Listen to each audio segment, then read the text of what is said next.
बिस्मिल्लाहिर्रहमानिर्रहीम। अस्सलामुअलैकुम। सऊदी अरब में मौजूद पाकिस्तानी, इंडियन, बांग्लादेशी, इंडोनेशिया और भी दीगर ममालिक से ताल्लुक़ रखने वाले गैर मुल्की अफराद के लिए सऊदी अरब की हुकूमत की जानिब से गुड न्यूज़, खुशखबरी आ गई है। वो तमाम गैर मुल्की अफराद जो अपनी फैमिली को विज़िट वीज़े, सिंगल एंट्री वीज़ा हो या मल्टीपल एंट्री वीज़ा या दीगर टूरिस्ट वीज़ा या तजारती वीज़े, अब इन पर आसानी से बुला सकेंगे। सऊदी हुकूमत ने जो आर्जी पाबंदी हज से पहले लगाई थी उसे ख़त्म कर दिया है।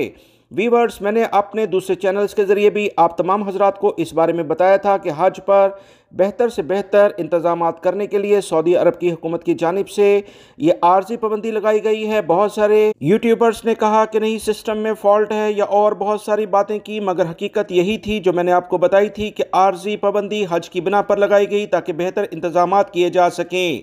क्योंकि 2024 के हज के दौरान बहुत सारे गैर मुल्की अफराद सऊदी अरब में दीगर वीज़ों पर आकर हज करने की कोशिश करते रहे। बेहतर इंतज़ामात इनको नहीं मिल पाए, जिसकी बिना पर काफ़ी ज़्यादा अफराद की अमवात हुई।